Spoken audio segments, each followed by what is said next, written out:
படியில் வீட்டுக்கு தான் போட்டாங்க, இப்பவும் வீட்டுக்கு தான் போட போகிறோம். ராஜ தந்திரங்களால செயல்படுத்தக்கூடிய விஷயங்கள்லாம் நீங்கள் செய்திருக்கலாம் என்று நினைக்கிறோம். அவரோட இணைந்து செயல்படுற ஆட்கள் பிள்ளையா இருக்கலாம் முடிஞ்சு, ஆனால் அவர் எங்களுக்காண்டி எவ்வளவு கலைக்கிறேன். இந்த ஒன்றுக்கு ரெண்டு செத்த கூட எங்களை வீட்டில் நடந்தது. வணக்கம் அனைவருக்கும். நாங்கள் இப்போ எங்கே நிற்கிறோம்னு சொன்னால் கிளிநொச்சியில், அதாவது யாழ் தேர்தல் மாவட்டத்தின் 2வது பகுதியான கிளிநொச்சியில் நிற்கிறோம். கிளிநொச்சியை பொறுத்தவரையில் தமிழ் கட்சிகளுக்கு தான் பெரும்பான்மையான சப்போர்ட் கிடைக்கும் என்று நான் நினைக்கிறேன். கதைச்ச வரையில் அறிஞ்ச வரையில் அப்படி தான் பெரும்பான்மையான கட்டாச்சிட்டு இருக்காங்க. கிளிநொச்சி என்று சொன்னாலே எல்லாருக்கும் ஞாபகம் வர ஒரே ஒரு இது இரணமடக்குளம் தான். அப்படியே ஒரு அழகும் செழிப்பும் வாய்ந்த ஒரு மாவட்டத்தில்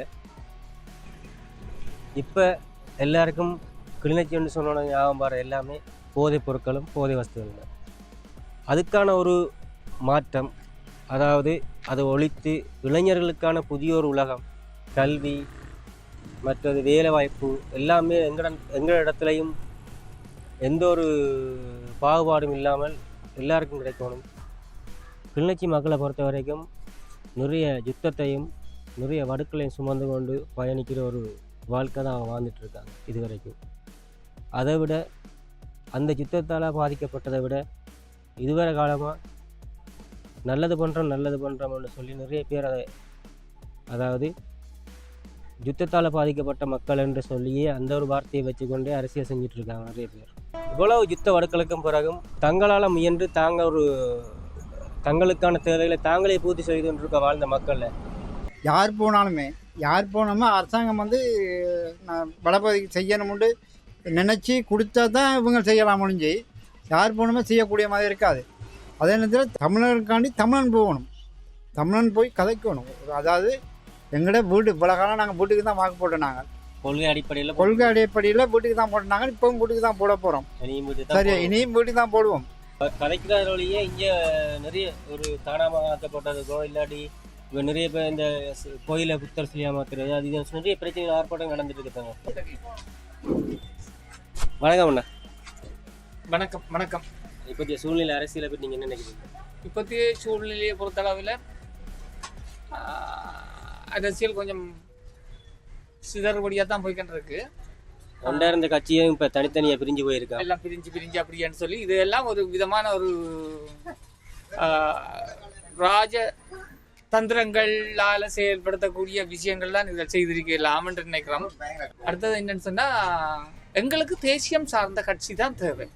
தேசியம் சார்ந்த கட்சின்னு சொன்னால் கணக்கு கட்சி தேசியம் சார்ந்த என்று சொல்லுங்கள், முகம் அப்படி இருக்குது, உருவம் வேறு, எல்லாம் பாம்பும் நடுவகாலியும் மனுஷன் அழிக்கிற கிருமிகளாக தான் இருக்குது.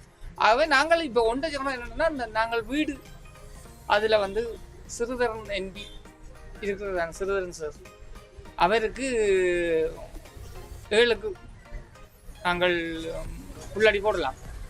இப்போதைய சூழ்நிலையில் நாட்டில் எல்லாமே போய் அரசியலை பற்றி நீங்கள் என்ன நினைக்கிறீங்க?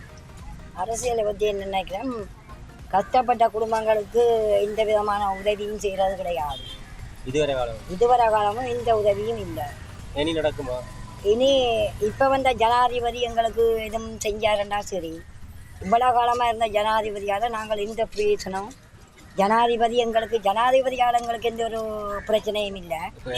எங்களுக்கு இப்போ எலெக்ஷனில் இப்போ கேட்கணும் இல்லை, தேர்தல் கேட்குறாங்களோ இல்லோ, அவங்க ஸ்ரீதரன் எம்பியோ மற்ற யாருமே எங்களுக்கு அதை செய்கிறேன் இதை செய்கிறேன்னு ஓட்லிஸாக போடுங்கன்னு சொல்லி வாங்கின முடிய எங்களை மாதிரி கஷ்டப்பட்ட குடும்பங்களுக்கு எந்த ஒரு உதவியுமே செஞ்சது கிடையாது. இப்போ ஜனாதிபதிக்கு யார் தேர்தல் கேட்குறாங்களோ அவைக்கு தான் நாங்கள் நோட்டீஸ் போடுவோம். ஏனென்றால் எங்களுக்கு அவையவேண்ட புள்ள குட்டிகளை அவையண்ட சங்கதிகளை நல்ல மாதிரி வச்சுக்கொண்டு எங்களோட புள்ள குட்டிகள் குடிச்சு கூத்தாடி கும்மாளம் போட்டு ரோட்டு வழியை நாங்கள் பிச்சை எடுக்கணுங்களாமேலான் இருக்கோம். நாங்கள் வச்சாதான் எங்களுக்கு சாப்பாடு. யாருமே எங்களுக்கு இதுவரை காலத்துக்கு உதவி செய்யலை. கடையை போட்டு தரன்றாங்க, உங்களுக்கு நல்ல தொழில் வாய்ப்பை தரன்றாங்க, எங்களுக்கு யாருமே எதுவும் செய்யலை. 1க்கு 2 செத்த கூட எங்களை வீட்டில் நடந்தது. எங்களோட மகனும் செத்து மனுஷனும் கட்டில் செத்தவர். செத்தங்களுக்கு எந்த விதமான உதவியும் இல்லை, எந்த விதமான நடவடிக்கையும் எடுக்கல. எங்களுக்கு தகப்பன் தாய் இல்லாத பிள்ளைகள் 2 பொம்பளை பிள்ளைகளை வச்சுருக்காங்க. அந்த பிள்ளைகளுக்கு கூட ஒரு கொப்பி பேனை பென்சில் கூட வரையில படிக்கிறது.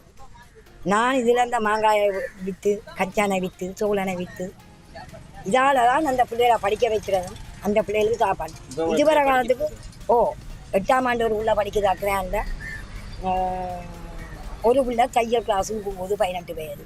அந்த பிள்ளைக்கு ஒரு தையல் மிஷின் கூட தைக்கிறதுக்குல புறவைட்டா தையல் பழகியும் அந்த பிள்ளைக்கு ஒரு மிஷின் இல்லை. அந்த பிள்ளை இன்றைக்கும் கூலிக்கு தான் 10 உடுப்பு தைச்சாலும் அந்த பிள்ளைக்கு கூலிக்கு 1300 சம்பளம் கொடுக்கணும். அந்த சம்பளத்தை வாங்கி எங்களுக்கு எந்த விதமான பிரயோஜனம் இல்லை. இந்த மாங்காய் அதுகளை விற்று நான் தான் அந்த பிள்ளைகளை நான் பார்க்குறேன். அந்த பிள்ளைகளுக்கு இதுவரை காலத்துக்கு யாருமே எதுவும் தந்ததும் கிடையாது. நாங்கள் கை நீட்டி வாங்கினதும் கிடையாது. நாங்கள் உழைச்சி தான் நாங்கள் இவ்வளோ காலத்துக்கு சீவிட்டு கொண்டு இருக்கிறோம். அதனால் இங்கே உள்ள பிள்ளைகள் படிப்பில்லாமல் ஒன்றுமில்லாமல் இன்றைக்கு ரோட்டு வழியாக திரியுதுங்க. சரியா? சரியான வறுமையில் வாழ்கிறவை தான் கணக்கு. அப்போ இப்போ வந்த அவைக்கு ஹாஸ்பிட்டலில் போடுங்கோ, இவைக்கு ஹாஸ்பிட்டலில் போடுங்கோன்றாங்க. ஆனால் எங்களுக்கு எவருமே இன்னும் தந்தது கிடையாது. அதனால் நாங்கள் இப்போ வந்த ஜனாதிபதி அவருக்கு 6 ஹாஸ்பிட்டல்ஸ் கேட்குறாங்களோ அவைன்ற சார்பாக தான் நாங்கள் போடுவோம். 15 வருட காலமான ஒரு தாயின், அதாவது இதுவரை காலமும் அவங்களோட வீட்டில் வந்து 2 வீரமரணம் நடந்ததுக்கு அப்படி அவங்களுக்கு எந்த உதவியுமே கிடைக்காது. அவங்களால் நேரடியாக போய் முறையிட்டும் தங்களுக்கு ஒரு வாழ்வாதாரம் தேவை, தங்களுக்காக ஒரு உதவி வந்து தேவை என்று சொல்லி யார் கேட்டும் எந்த உதவியுமே கிடைக்கும். தாங்களாகவே முன்னின்று தங்களோட குடும்பத்தை வழி நடத்துறதுக்காக சந்தைக்குள்ள இருக்கோம். நாளைக்கு தேர்தலுக்கு வாக்கு போட ரெடியாக இருக்கீங்க? அதுக்கு ரெடியாக இருக்கிறோம். யாருக்கு போடுறாரு? எங்களை ஒருத்தவரில் எங்களோட தமிழ் பாராளுமன்ற முன்னாள் பாராளுமன்ற சிறுவர்களுக்கு தான் போட நாங்கள் நினைக்கிறோம். ஏன்னா எங்களுக்கு எல்லாம் பாராளுமன்றம் போகும்போதுன்னா எல்லாரும் கலைக்கிறாங்க. பாராளுமன்றம் முன்னுக்கு கிடைக்கிற வார்த்தையும் போன கிடைக்கிற வார்த்தையும் வேறு வேறு. இப்போ 15 வருஷமா அவரோட இணைந்து செயற்படுற ஆட்கள் பிள்ளையா இருக்கலாம் முடிஞ்சு. ஆனால் அவர் எங்களுக்காண்டி எவ்வளோ கலைக்கிறேன். இந்த கேம்பஸில் நடந்த பிரச்சனைகளுக்கு கூட அந்த பிடிச்சில் அடிச்சு அப்படி தன்னதுக்கு தான் என்ற முன்னுக்கு இதெல்லாம் செய்தவர்.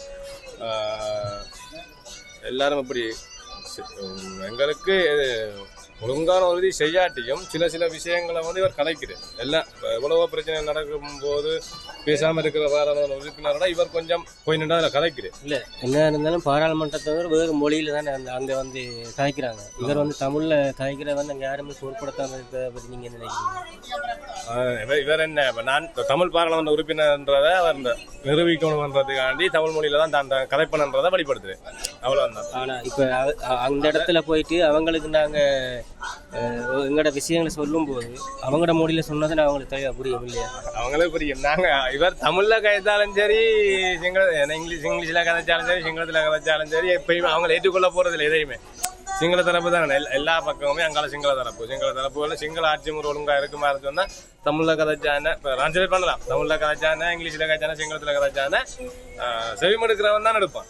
சிங்கள எல்லாமே சிங்களவர்கள் அப்படின்றக்க எந்த மொழியில் கதைச்சாலும் செவிமடுக்கிறவன் தான் எடுப்பான்.